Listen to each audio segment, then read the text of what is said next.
सांगायची वेळ आली वाटतंय मला की कशाला महत्वाचं म्हणतात आणि कशाला बिनकामाचं म्हणतात. अरे दोन बिनकामाचे रिकामे त्याच्यामध्ये काय शक्ती असू शकते.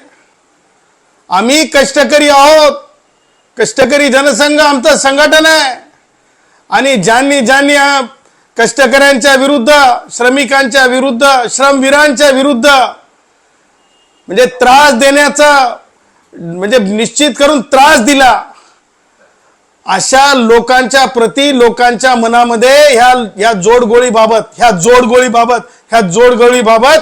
कोणतीच भावना असता सद्भावना नाही. हे स्वार्थानं लिप्त होऊन एकत्र आलेत. हे का लिप्त होऊन एकत्र आलेत? यांनी स्वतःची राजकीय अवकात मागे होऊ घातलेल्या स्थानिक स्वराज्य संस्थेच्या निवडणुकांमध्ये महाराष्ट्राने उघड्या डोळ्यांनी बघितली आहे.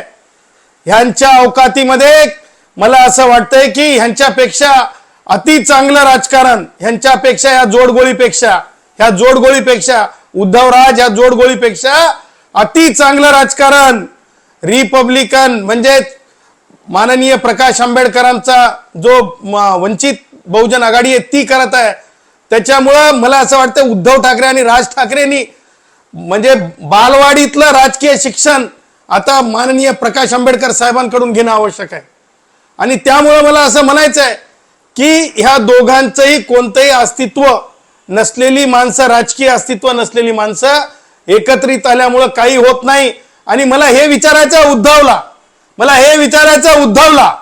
उद्धव ते जे तुमचे स्पोक्स पर्सन्स आहेत ना ते स्पष्टपणे असं म्हणायचे, काय म्हणायचे, काय ते उठ दुपारी घे सुपारी, उठ दुपारी घे सुपारी. राज ठाकरेंवर उपहासात्मक बोलायचे. त्याचं उत्तर काय उद्धव ठाकरेंकडे? उद्धव ठाकरे आणि त्यांचे प्रवक्ते उत्तर देणार आहेत की नाही हे महाराष्ट्र विचारतंय. एक बोट जेव्हा इतरांकडे दाखवतात ना राज ठाकरे तेव्हा 4 बोट आपल्याकडे असतात. हे राज ठाकरेने लक्षात ठेवलं पाहिजे. आमचा हक्क आहे, आम्ही मतदार आहोत. कष्टकरी जनसंघाची कष्टकऱ्यांमध्ये ताकद आहे आणि म्हणून त्या ताकदीवर आम्ही तुम्हाला विचारत आहेत. तुम्ही जे म्हणताय ना की राजकीय म्हणजे लहान लेकरं पळवतात तसं राजकीय युवकांना पळवलं चाललंय असं राज ठाकरे बोलले, बरोबर? त्याच प्रकारचं वक्तव्य केलं. मला हे म्हणायचंय राज ठाकरेंना की तुम्ही जे पळवापळवीची गोष्ट करता ना त्या पळवापळवीचा भाग तुम्ही सुद्धा आहात की नाही ते सांगा. कारण तुम्ही मला असं वाटतंय म्हणजे तुम्हाला स्पर्धाच माहिती नाही आहे. तुम्हाला मला तर म्हणेल की तुम्हाला ते कोणता खेळ असतोय आमचा खो-खोचा खो करत राज ठाकरे मला असं वाटतंय कुठपर्यंत पोहोचलेत तर उद्धवच्या राजकारणापर्यंत पोहोचलेत. आणि त्याच्यामुळं मला हे म्हणायचं आहे की मला राज ठाकरे आणि उद्धव ठाकरेंची कीव येते, दया येते. ह्या कारणासाठी आज राज ठाकरे आणि उद्धव ठाकरे कुठे गेलते ते होते कुठे बघा. आणखीन तिथे अधिकृतरित्या बांधकाम झालेलं नाही. उद्धव मुख्यमंत्री होते, उद्धवचे लोक म्हणजे महापालिकेमध्ये सत्तेत होते. परंतु तुम्ही एक मला सांगा की तिथे त्या शिवाजी पार्कमध्ये तशा प्रकारचं बांधकाम करण्याची मुभा नसल्यामुळे ती याचिका सुद्धा मीच दाखल केलेली होती. अरे तुम्ही जिथे नतमस्तक व्हायला गेलात ते तरी तुम्ही उभं करू शकलात का? मुंबईचे रस्ते, कोविड मधले लफडे, कोविड मध्ये केलेल्या भानगडी हे तर हळूहळू बाहेर निघणारच आहेत. मग तुम्ही जर स्वतः भाऊ म्हणजे काय तुमची मुंबई राजकारणासाठी काय तुमच्या 7-12 तुमच्यावर नावावर झालेला आहे का? मला माध्यमांना सांगायचंय यांच्या नावावर 7-12 आहे का राजकारणाचा मुंबईतला? हे कोण आहेत? यांची वैचारिक व्यवस्था कोणती आहे? यांचं वैचारिक अस्तित्व कोणतं आहे? कधी मामूजान भाईजान म्हणणारे, भोंग्यावर बोलणारे आता एक भाऊ भोंग्यांसोबत राहून राहून वडून आलाय. आता मात्र गले मिलो भाई भाई गले मिलो, हे याच्यावर कोणी मतदान करणार नाही. मुंबईमध्ये कष्टकऱ्यांची शक्ती आहे. यांनी मुंबईची वाट लावलेली आहे. यांनीच इंडस्ट्रीज यांच्यामुळे गेलेल्या आहेत, बाहेर दूर गेलेल्या आहेत. यांच्यामुळेच तुम्हाला सांगतो आज जे आहे मुंबईतला खास करून हेच कारणीभूत आहे. जोडगोळी यांचं राजकारण कारणीभूत आहे.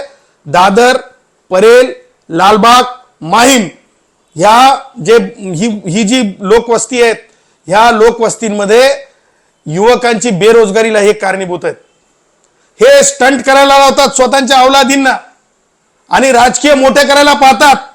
परंतु आज जी बेरोजगारी आहे, आज मराठी मराठी मराठी मराठी म्हणून तुम्ही बोलता, कुठे गेला तुमचा मराठीचं म्हणजे अस्तित्वाची भाषा? न्यायालयात गेल्याच्या नंतर राज ठाकरे प्रश्न विचारले जातील, कुठे गेली अस्तित्वाची भाषा न्यायालयामध्ये उभा राहिल्याच्या नंतर. आणि त्यामुळं हे पळकुटे राजकारणी आहेत, हे अस्तित्व नसलेली राजकारणी आहेत. आणि त्याचसोबतच यांना देणं घेणं काही नाही सामान्य माणसाचं. त्यामुळं यांच्या जी जोडगोळीची जी युती आहे, ही मी तुम्हाला म्हणेल की वात्र टीकेमध्ये ही पादरी युती आहे. मी वात्र टीकेमध्ये म्हणेल ही पंक्चर युती आहे. मी वात्र टीकेमध्ये मी म्हणेल हे यांचं काही नसलेलं धबधब धबधब धबधब धबधब युती आहे. मुंबईचा महापौर मराठीच होणार आणि तो आमचाच होणार असं सुद्धा राज ठाकरेंनी म्हटलंय. नाही, एक लक्षात ठेवा, हे राज ठाकरेचं एका प्रकारचं भांडवल आहे. आणि राज ठाकरेला ज्ञान किती आहे मला माहित नाही पॉलिटिकल सायन्सचं, पण दुःख वाटतंय निवडून आलेल्या सन्माननीय नगरसेवकांमधून निवडला जातो महापौर. आणखीन मला असं वाटतंय राज ठाकरेंचे 2 वाजले नाहीत का दुपारचे? पूर्ण जाग आली नाही का राज ठाकरेंना? इथे सामान्यपणे नगर परिषदा नगरपंचायतांमधून जसं नगराध्यक्ष निवडतात तसं नाही राज ठाकरे. मी आधी क्लिअर करत आहे, राज ठाकरे पालिकेत निवडून आलेल्या माननीय नगरसेवकांच्या आधारावर महापौर निवडला जाते. हे राज ठाकरेला एवढं कळू नये, हे म्हणजे अत्यंत म्हणजे मला असं वाटतं की काय कामाचं असं राजकीय जीवन. आणि त्या पुढे जाऊन मला सांगायचंय, राज ठाकरे एक बात बताता हूं, कन्याकुमारी से कश्मीर तक, फिर वो उत्तर भारतीय भाई हो, वो गुजरात का भाई हो, वो तमिल भाई हो, वो तेलुगु भाई हो, वो महाराष्ट्रियन मराठी भाई हो, कोई भी भाई हो, जिनको चुन के आए वाले जो नगर सेवक है वो पसंद करेंगे. लोकतंत्र की परिभाषा में, डेफिनेशन में वो बन सकता है. भाषेवर प्रतिबंध याच भाषेचा बनेल त्याच भाषेचा बनेल. राज ठाकरे भाषेवरला डिस्क्रिमिनेशन संविधानामध्ये मान्य नाही. ह्याच जातीचा उद्या राज ठाकरे कुणीतरी उठून म्हणेल की ह्याच जातीचा पाहिजे, चालणार आहे का? उद्या कुणीतरी येऊन म्हणेल की ह्याच अमुक याचा पाहिजे म्हणजे राज्याचा पाहिजे, चालणार आहे का? त्याच्यामुळं मुद्दा असा आहे की जो इथला नागरिक आहे, ज्याच्याकडे नागरिकत्व आहे, जो निवडणूक लढण्याला पात्र आहे, निवडून आलेल्या माननीय नगरसेवकांमध्ये ज्याच्यामध्ये सर्वाधिक मुंबईच्या बाबतीमध्ये रिझर्वेशन असेल तर रिझर्वेशन नसेल तर म्हणजे खुल्या वर्गातले त्या पात्रतेनुसार सभागृह ठरवत असते. राज ठाकरेला ठरवण्याचा अधिकार नाही. राज ठाकरेंनी आणि उद्धव ठाकरेंनी स्वतःला तपासून बघावं की महाराष्ट्रामध्ये त्यांची किती चलती आणि किती लायकी आहे राजकीय. नगर परिषद आणि नगरपंचायतींच्या निवडणुकांमध्ये आपण महायुतीला भरघोस यश मिळालेलं पाहायला मिळतंय. आता मुंबई महानगरपालिकेत किंवा इतर महानगरपालिकांमध्ये महायुतीची सामना असणार आहे दोन्ही ठाकरे बंधूंचा. बघा, आम्ही तुम्हाला सांगतो, आम्ही राष्ट्रीय स्वयंसेवक संघ भारतीय संविधानाला मानणारे आणि त्यामुळं अखंड भारताचा विचार असेल किंवा हिंदू राष्ट्राचा विचार असेल मानणारा पक्ष भारतीय जनता पक्ष आहे. आणि आजपासून नाही तर उद्धव ठाकरेला चले जाओ म्हणणाऱ्या चळवळीपासून कष्टकरी जनसंघाचं स्वतःचं अस्तित्व आहे. कष्टकरी जनसंघाची कष्टकऱ्यांमध्ये शक्ती आहे.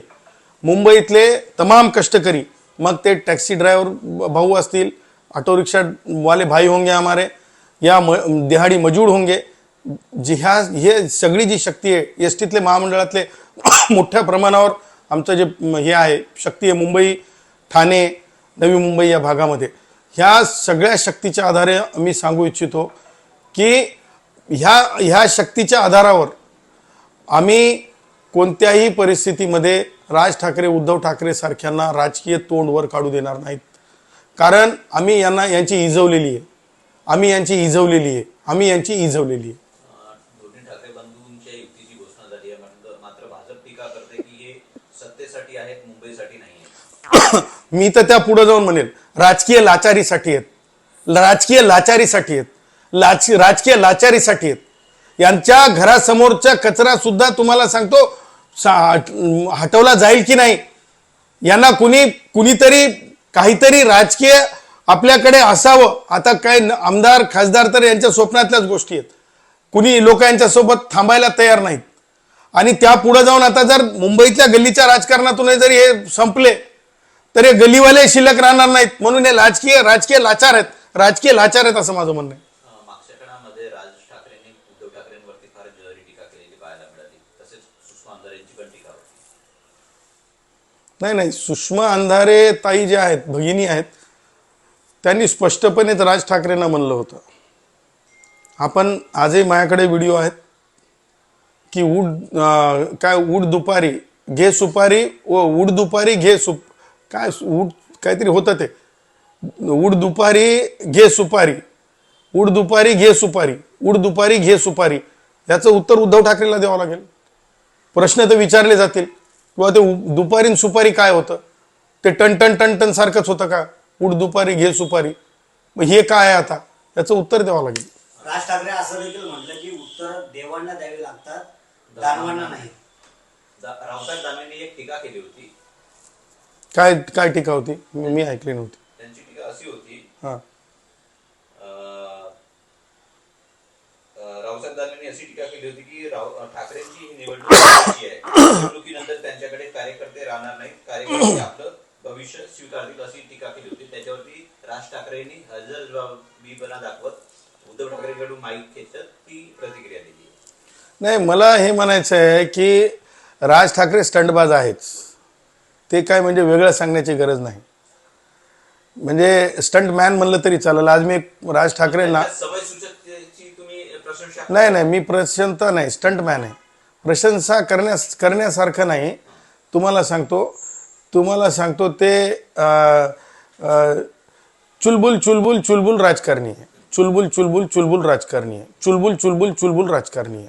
आणि त्याच्यामुळं राज ठाकरे जे काही म्हणजे बोलतात ते एक एंटरटेनमेंटच्या पलीकड लोक घेत नाहीत. आणि मला असं वाटतं की मुंबईतला युवक राज ठाकरेला एंटरटेनमेंट पुरतच मर्यादित पाहते. मनसे नेते देखील असे म्हणतात की मध्यंतरी आम्ही साठवूनचा यांचा व्हिडिओ व्हायरल झाला होता बूट पॉलिश करताना. त्यांचा महापौर बसू शकत नाही, फक्त चकाचक करण्याचे फक्त ते काम करतात, असं मनसेच्या वतीने सांगण्यात येते. नाही, काय कोण मुंबई भाजप अध्यक्ष अमित साटम यांनी 2 दिवसापूर्वी बूट पॉलिश कामगारांचा मेळावा घेतला होता. त्यामध्ये त्यांनी त्यांना प्रोत्साहन द्यावं म्हणून स्वतः बूट पॉलिश केलं होतं. त्यावरती टीका होती. कोणी टीका केली? महापौर मनसे नेते यांनी संदीप देशपांडे म्हणालेले आहेत की भाजप फक्त चकाचक करण्याचं काम करू शकतं, परंतु त्यांचा महापौर बसू शकत नाही. संदीप देशपांडे हे दर्दी माणूस आहे, परंतु संदीपनी असं अनाकाली बोलू नये. कारण लक्षात ठेवावं, संदीपनी एक गोष्ट, संदीप फ्युचरिस्टिक राजकारणी माणूस आहे, युवक आहे. Right person on wrong party तर आहेच, परंतु संदीपनं असं बाष्कळ स्वरूपाचं बोलू नये. त्याचं कारण मी हे सांगतो की बूट पॉलिश करणं हे श्रमिकतेचं लक्षण आहे. आणि एखाद्या श्रमिकासोबत एखाद्या कार्यक्रमामध्ये आपण श्रमिकांचं म्हणजे काय म्हणतो हौसला अफजाई करण्यासाठी किंवा प्रत्येक श्रम हे कृतज्ञ व्यक्त करणे किंवा प्रत्येक श्रमाच्या प्रती एक प्रतिष्ठा आहे हे दाखवणे, ही जर भावना भारतीय जनता पक्षाचे अध्यक्ष श्री साटम यांनी जर व्यक्त केलेली असेल आणि त्यांनी जर ते तशा प्रकारे एखाद्या मेळाव्यामध्ये त्या श्रम दाखवला, श्रम करताना एक आपुलकी दाखवली असेल किंवा ते करणं ते सुद्धा प्रतिष्ठेचंच आहे. हे कार्य बूट पॉलिश करणं हे सुद्धा प्रतिष्ठेचंच आहे हे दाखवलं असेल तर मला असं वाटतं की तशा प्रकारची टीका ही अनाकालनीय आहे, अशी टीका करू नये. मला असं वाटतं की माझ्या या वक्तव्यानंतर संदीप समजून जातील की संदीप त्या चष्म्यातून संदीपनी बघू नये. सदावर्ते साहेब, आपण मुंबईकर आहात. तुम्हाला काय वाटतं, मुंबई महानगरपालिका जवळपास 3-3.5 वर्षानंतर निवडणुका होत आहेत, ठाकरेंसाठी किती आव्हानात्मक आहे? त्याला जोडून एक प्रश्न आहे माझा, एक मराठी माणूस म्हणून तुम्हाला असं वाटतं का की ठाकरेंचा महापौर बसू नये? हिंदू राष्ट्र भारत हमारा मानने वाले है भाई.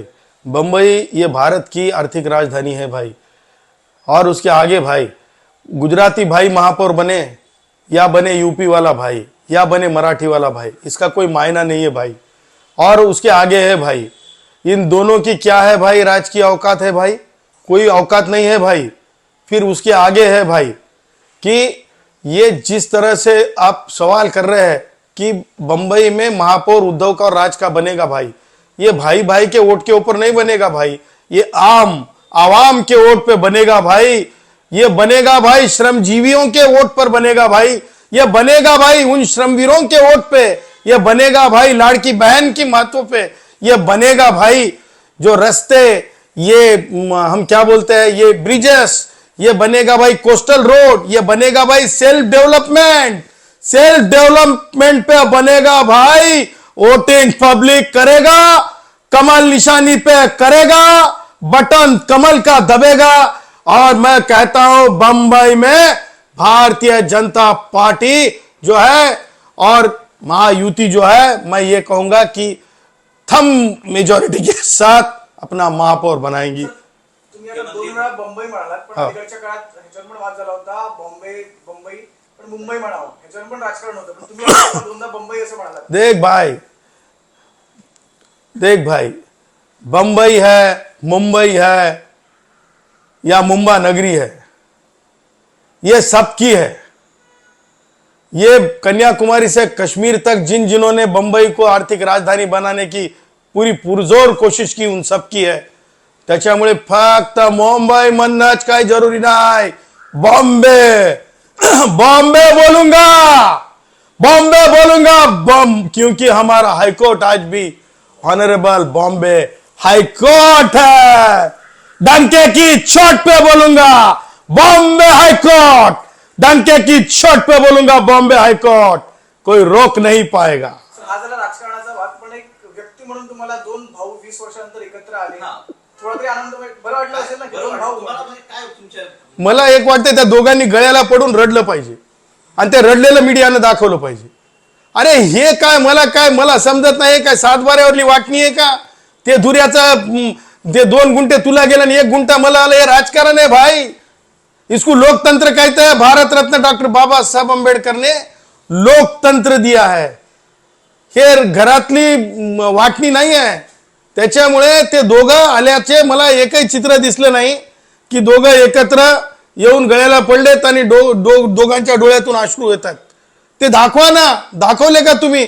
आज मी एक पत्रकार परिषद पाहिली, संजू बाबा होते, त्याच्यानंतर उद्धव राज होते. त्या तिघांना मी पाहिलं तर मला एक गोष्ट जाणवली की उद्धव आणि राज दोघांच्या चेहऱ्यावर, म्हणजे वात्रटिकेनं म्हणायचं तर 12 वाजलेले होते. दिसलं का तुम्हाला खळखळ? जसं कमळ खळखळ फुललेलं असते तसं दोघांमध्ये दिसलं का? तुम्ही पत्रकारांनीच ते बघावं आणि ठरवावं 12 वाजलेले होते की नव्हते. सदावर्ते साहेब, मुख्यमंत्री देवेंद्र फडणवीस म्हणतायत, म्हणजे आजच्या या दोन्ही ठाकरे परिषदेनंतर खुदा पहाड और चुहा भी नहीं निकला असा हा संगम आहे. मी काय सांगितलं तुम्हाला की ह्या दोघा भावांच्या मिलनाला राजकारणाच्या दृष्टीनं, मतदानाच्या दृष्टीनं काही एक शून्य किंमत आहे. त्याच्यामुळे देवेंद्रजींनी त्यांच्या म्हणजे कॅल्क्युलेशन प्रमाणे जे म्हणले ते त्यांचं मत आहे, परंतु माझं मत आहे की या दोघांच्या मिलनाला, युती तर म्हणणं सोडा, मिलनाला 0 किंमत आहे. सदावर्ते साहेब, प्रश्न असा पण आहे, ज्याप्रमाणे उद्धव ठाकरे किंवा बाळासाहेब ठाकरेंची जवळपास 25 ते 30 वर्ष सत्ता होती, तुम्हाला काय वाटते मुंबईसाठी ठाकरेंसाठी किती महत्त्वाची? मला एक सांगा, आपण डोळसपणे विचार करावा. आपण बिलकुल म्हणजे म्हणजे बॉम्बेकर म्हणा, मुंबईकर म्हणा, मुंबानगरीकर म्हणा, मुंबईकर म्हणा, जे म्हणायचे ते म्हणा, परंतु मुंबईमध्ये जर देवेंद्रजींचा काळ आणि म्हणजे केंद्रातला मोदीजींचा काळ जर आपण बघितला तर ह्याच काळामध्ये म्हणजे जेव्हा हे कोविडच्या नंतरच्या काळामध्ये आपण रस्ते विकास बघा, मुंबईचं सेल्फ डेव्हलपमेंट बघा, आज बिल्डरच्या घशातून मुंबई बाहेर पडत आहे. आज सेल्फ डेव्हलपमेंटकडे चालली आहे मुंबई.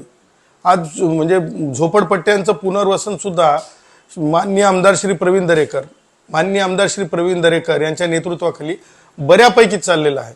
त्यामुळं मला असं वाटतं की मुंबई अशी जी आज देवेंद्रजींच्या नेतृत्वाखाली आपल्याला पाहायला मिळते, तशी मुंबई उद्धव मुख्यमंत्री असताना त्यानं तर घराच्या बाहेरच निघाला नव्हता उद्धव, आपल्या सगळ्यांना माहित आहे. ही मुंबई तुम्ही पाहिली होती का? ही मुंबई आहे.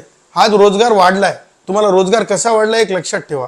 रोजगार ह्यांच्यामुळे मिल्स बंद झाल्या, परंतु आज आपण जर कॉल सेंटर्सची संख्या बघितली, कॉल सेंटर्सची तुलनात्मक सॅलरीज बघितल्या, आज जर आपण इतर सर्व्हिस एजन्सीज बघितल्या, आज आपण जर देवेंद्रजीच्या काळामध्ये विद्यापीठांची रचना बघितली, अफिलिएशन बघितलं, इंटरनॅशनल अफिलिएशन बघितलं, तर हे सगळं कॅल्क्युलेटिव्ह आहे. फक्त टन आणि टोलवर बोलायचं, कॉन्ट्रॅक्टवर बोलायचं, यानं कॉन्ट्रॅक्ट किती घेतलं, त्यानं कॉन्ट्रॅक्ट किती घेतलं, हेच आपली छडी लावून मेजरमेंट करायचं, हेच धंदा होता यांचा. या धंद्याच्या व्यतिरिक्त यांनी काय एखादी गोष्ट आहे का तुमच्या दाखवण्यामध्ये की यांनी सिद्ध केली म्हणून? टोलमध्ये यांनी सिद्ध केलं का? ब्रिजमध्ये यांनी सिद्ध केलं का? परवा हे कॉन्ट्रॅक्ट याला मिळालं त्याला मिळालं त्याच्यामध्ये यांनी सिद्ध केलं का? त्याच्यामुळं हे भाष्कळ बोलणं आहे यांचा.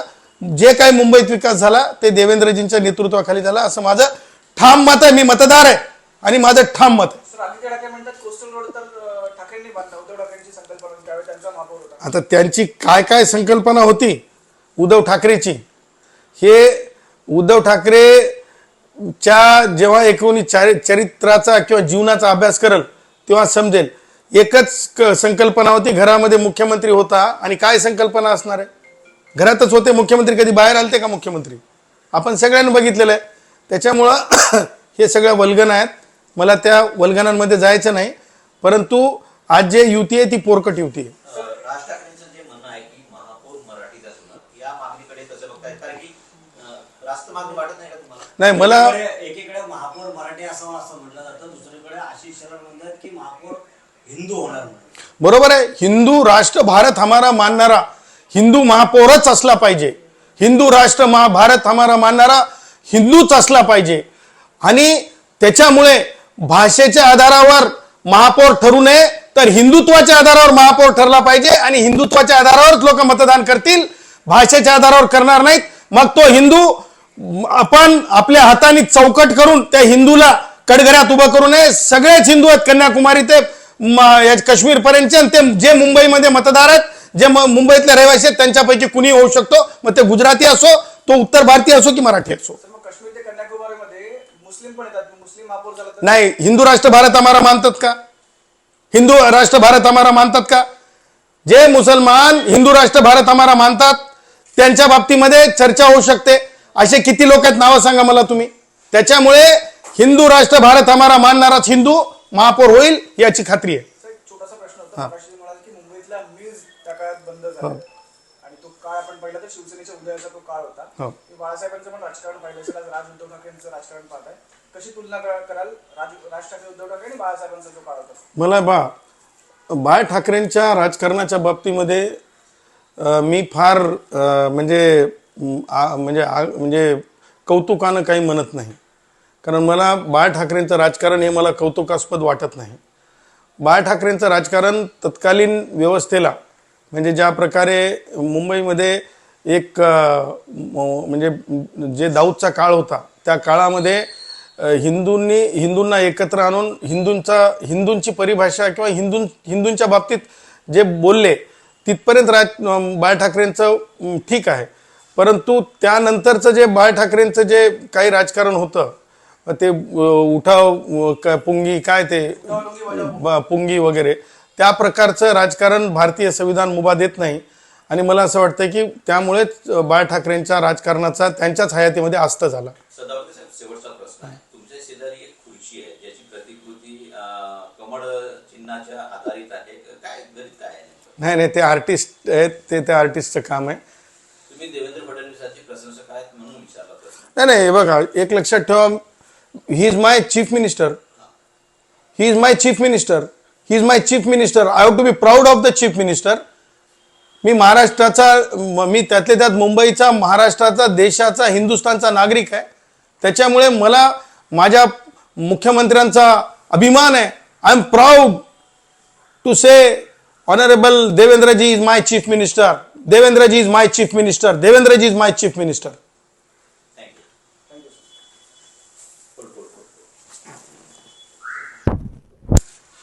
बातमी लावायची म्हटलं तर काय ते पोट तर पाहिजे. काय यार.